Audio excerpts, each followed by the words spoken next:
Who is the biggest Guru of the world? अगर आपसे ये प्रश्न पूछा जाए तो आपका आंसर क्या होगा? इस कहानी में जानने वाले हैं about that person who can be considered the biggest Guru of the world. हर एक वो व्यक्ति जो आपकी ज्ञान बुद्धि और समझ को पहले से बढ़ाए वो आपका गुरु कहला सकता है। और दुनिया में हर एक गुरु बहुत ज़्यादा सम्मानीय होता है क्योंकि कहीं ना कहीं वो आपको पहले से बेहतर बनने में मदद करता है, आपको आगे बढ़ाने में, आपकी सक्सेस स्टोरी में उसका एक कंट्रीब्यूशन होता है।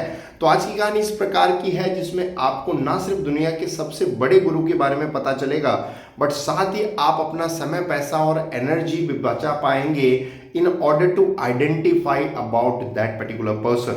So this story is about Guru Dronacharya जो अर्जुन और कौरव मीन्स उनका सबसे प्रिय जो शिष्य है वो तो अर्जुन ही है, लेकिन साथ ही वो सभी कौरवों को और पांडवों को भी धनुर्विद्या की शिक्षा दिया करते थे।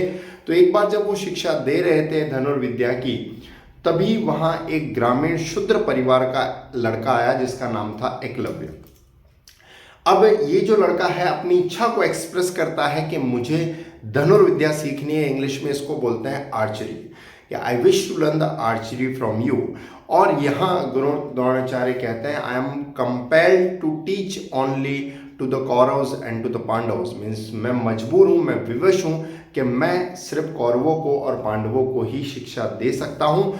तुम चाहे तो किसी और गुरु के पास जाकर जो है ये ज्ञान अर्जित कर लीजिए। इस घटना के काफ़ी समय बाद अब यहाँ एकलव्य तो ये बात सुनकर चला जाता है, लेकिन अब यहाँ द्रोणाचार्य जी को ये पता नहीं है कि वो किन के पास जाके शिक्षा प्राप्त कर रहे हैं। तो इस घटना के काफ़ी समय बाद जब एक बार अर्जुन और गुरु द्रोणाचार्य जंगल में गए शिकार करने के लिए, तो वहाँ उन्होंने देखा कि एक कुत्ता जो है लगातार भौंक रहा है और एक पर्टिकुलर दिशा से जो है उसकी आवाज़ आ रही होती है। लेकिन कुछ समय बाद वो आवाज़ आना अपने आप ही बंद हो जाती है और इसी से गुरु द्रोणाचार्य और अर्जुन भी काफ़ी आश्चर्य में पड़ जाते हैं। वो जाकर उस दिशा में ढूंढने की कोशिश करते हैं जहाँ से कुत्ते की भौंकने की आवाज़ आ रही होती है और उन्हें वो कुत्ता दिखाई देता है जिसके मुंह में बहुत सारे तीर थे, लेकिन उसे बिल्कुल भी चोट नहीं लगी थी। और इस घटना से वो बहुत ही स्तब्ध हो जाते हैं और वो ये जानने की कोशिश करते हैं ऐसा कौन धनुर्धारी है जो इस प्रकार की भेदक तीर भी चला सकता है। ये शिक्षा तो मैंने ना अपने प्रिय शिष्य अर्जुन को दी है और यहाँ बहुत ही कम लोग हैं जो ऐसी शिक्षा जानते हैं मेरे अलावा। और यहीं वो लड़का ग्रामीण शूद्र परिवार का एकलव्य उनके सामने आता है और वो कहता है गुरुदेव मैं आपको प्रणाम करता हूँ।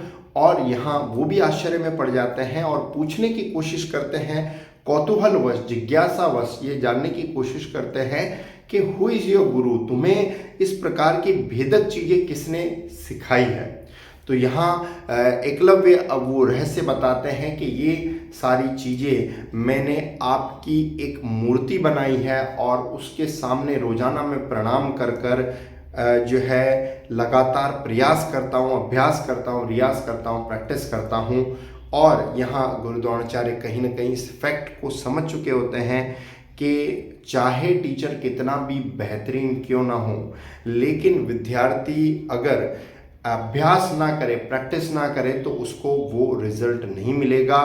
गुरु द्रोणाचार्य को जो है एकलव्य के बारे में ये चीज़ कही कि मुझे ये चीज़ तुमसे जानकर बहुत खुशी हुई कि अभ्यास से बड़ा शिक्षक दुनिया में कोई भी नहीं है, क्योंकि दुनिया का कोई भी बेहतरीन से बेहतरीन अध्यापक किसी शिष्य को पढ़ाए।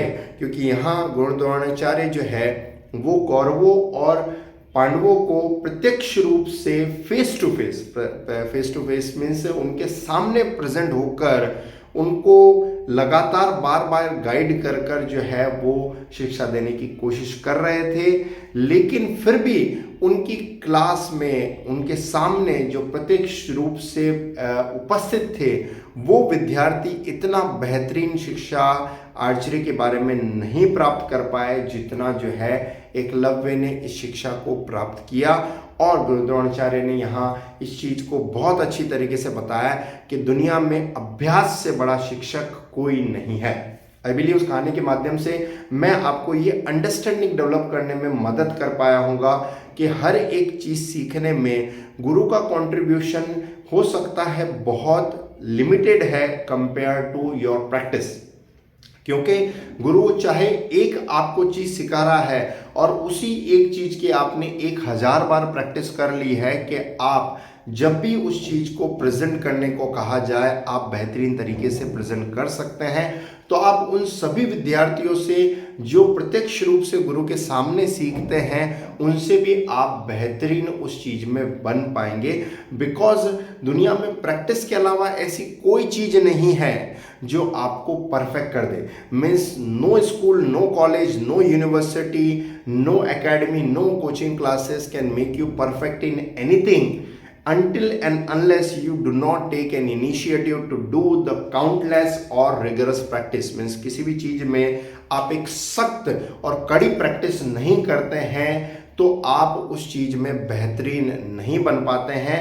और ये प्रैक्टिस करने के लिए कहीं ना कहीं आपको कोई महंगे स्कूल, कॉलेज या यूनिवर्सिटी में जाने की जरूरत नहीं है। आप सेल्फ प्रैक्टिस का परसेंटेज किसी को आधार में रखकर इतना बढ़ा सकते हैं कि डेफिनेटली आप उन सभी लोगों से बहुत आगे निकल सकते हैं जो महंगे स्कूल, कॉलेज या यूनिवर्सिटी में जाकर भी अपने आप को बेहतर नहीं बना पाते हैं।